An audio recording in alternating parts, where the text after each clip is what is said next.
Día complicado en el Fútbol Club Barcelona. Todo el optimismo que ha ido vendiendo en los últimos días, en las últimas semanas, Joan Laporta se ha desplomado en apenas unas horas porque en el diario El Mundo te hablan de que la crisis económica está empezando a golpear diferentes secciones y también la de fútbol femenino, y luego el ayuntamiento de la ciudad condal deja entrever que al Barça le quedan unos meses, cuidado, quedaros con esto, unos meses en Montjuic, al lío.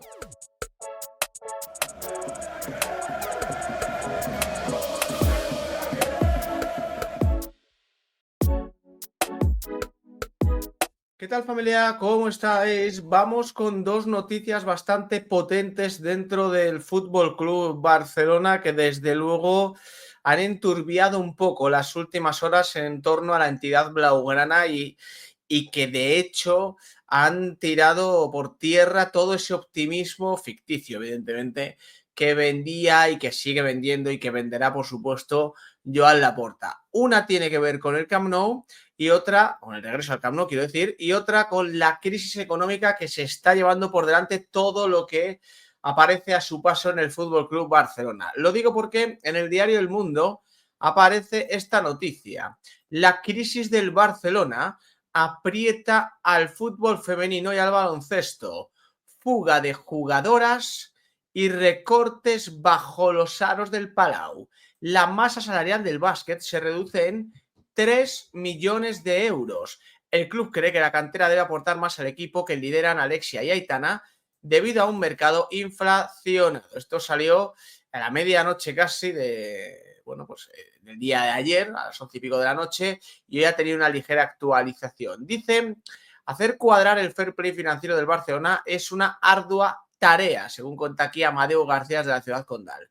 Sobre todo porque, a diferencia del resto de clubes de primera división, los azulgrana cuentan con un total de 5 secciones profesionales, a las que se le suman además los deportes amateur, los trabajos del fútbol formativo y las Barça Academies. Entre todos estos elementos debe repartirse la cantidad que la Liga otorga a los salarios no inscribibles, o, dicho de otra manera, todos los que no sean de la primera plantilla, su entrenador y su ayudante. El resto del staff del primer equipo, en este caso, también es no inscribible. Ello implica una compresión de los gastos que afecta y mucho a las secciones. Baloncesto y fútbol femenino ya lo padecen. Y dicen, tal y como explicaba esta misma semana Xavi O'Callaghan, otrora uno de los puntales del balonmano azulgrana y actual director de las secciones no profesionales del club, la cantidad que la Liga concede este año al club para atender esas necesidades es de 95 millones de euros, de los cuales, en este caso, 56 se repartirán entre las ya nombradas secciones profesionales. Según el director, el chico este, O'Callaghan, el hecho de que la directiva de Joan Laporta haya tenido que recurrir a un aval personal de 7 millones de euros se debe a un desvío, precisamente en esta masa salarial no inscribible. Todo lo que no es fútbol del primer equipo, jugadores y primer y segundo entrenador, se ha desviado en 7 millones de euros y eso afecta a las inscripciones. Dentro de esos 7 millones de euros de desfase entran, eso sí, variables como las primas por títulos. El baloncesto, tras encadenar una segunda temporada consecutiva en blanco, va a pagar en gran parte los platos rotos, pese a no haberse excedido en la masa salarial presupuestada. A pesar de que muchos la consideran históricamente como la segunda sección a nivel de importancia en el club, por delante tanto del balonmano y el hockey patines, bla, bla, bla, bla, bla, bla, bla, bla, será, baloncesto, repito, la que más tendrá que apretarse el cinturón. De acuerdo con los datos aportados esta misma semana por la entidad azulgrana, su masa salarial se reducirá en 3 millones de euros, de 31,5 a 28,7 respecto a la temporada pasada. Alex Abrines anunció su retirada definitiva, Metu lesionado, vio rescindido su contrato, Jabari Parker se ha marchado al Partizan, Justin Anderson a Dubái y James Nagy renunció a ampliar su contrato. El caso de Youssouf Fall, mientras, ha sido especialmente rocambolesco. Aquí te dan una especie de pinceladas. Y luego el tema del fútbol femenino. De hecho, la única sección profesional que se desvió de lo previsto fue la de balonmano, sin rival capaz siquiera de toserle a nivel nacional desde hace ya muchísimo tiempo. Pero a pesar de ello, y aunque se ha aumentado en 1 millón su masa salarial, para cuadrar números también se han producido muchas salidas en un equipo, el de fútbol femenino, que cuenta con nada menos que 2 ganadoras del Balón de Oro, Alexia Putellas y Aitana Bonmatí. El club ha fichado a Laia Alexandri y ha recuperado a Lucía Corrales tras su cesión al Sevilla, pero ha visto cómo se marchaban Hanna Fernández, Cirolina Rolfo, Ingrid Engen, Eli Rubuk, Bruna Vilamala, Martina Fernández, Judith Pujols y Alba Caño. Dice O'Callaghan que el mercado se ha inflacionado y para mantener a las grandes jugadoras tienes que gastar más. Por ello hay que apostar por la masía y ser acertados en las incorporaciones. Esto está muy bien, fantástico, pero estáis recortando de baloncesto y de fútbol femenino para mantener el barco masculino. Ya está, no pasa nada, es la realidad, todo el mundo lo sabe y yo mantengo lo que he dicho aquí muchas veces. El Barça se cargaría todas las secciones si fuera necesario si le prometen con ello ganar una Copa de Europa en fútbol masculino y de ahí no me saca nadie. Entonces, como lo que hay que mantener es viva la llama del fútbol masculino, gastarte los millones que no tienes en fútbol masculino, meter 25 millones de euros en Joan García para luego tener que ir a palos para poder escribirlo, etcétera, etcétera, tienes que recortar de otros sitios. Recortas de baloncesto, recortas de fútbol femenino, de lo que sea, pero aquí lo que no puede sufrir daños a nivel estructural es el fútbol masculino. Pero claro, el problema que van a tener ahora tiene mucho que ver, evidentemente, con el fútbol masculino porque hablamos del estadio en el que tiene que jugar el equipo de Hansi Flick y parece que no va a ser el Spotify Camp Nou.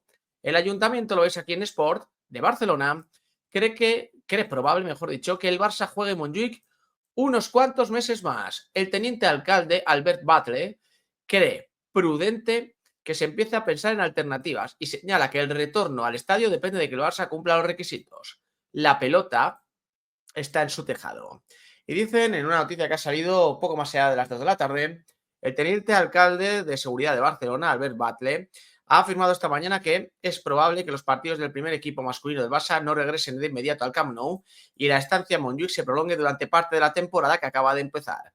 Probablemente deberá ser usado durante unos cuantos meses más, asegurado en una entrevista a RAC1. Batlle ha considerado que es de una prudencia elemental que el Barça disponga de un plan B y haya sellado un acuerdo con la empresa municipal BSM para poder contar con Montjuic hasta febrero, cuando finalice la primera fase de la Champions.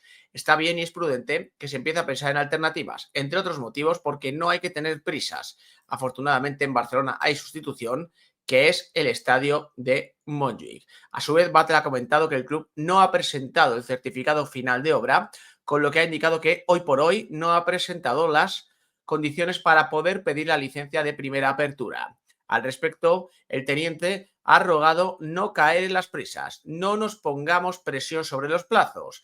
Donde nos debemos poner presión es en las condiciones sobre la apertura, que se debe hacer con toda la seguridad del mundo. Y el concejal se ha remontado a 1988 para evocar la inauguración del estadio remodelado olímpico, empañada por las goteras y la inundación del recinto a 4 años de los Juegos Olímpicos del 92. No puede volver a ocurrir. Entonces se depuraron responsabilidades técnicas y políticas. Y ha remarcado que el Barça ya sabe lo que debe hacer. Yo vuelvo a lo de siempre. El tema de que haya retrasos en las obras, etcétera, es bastante habitual.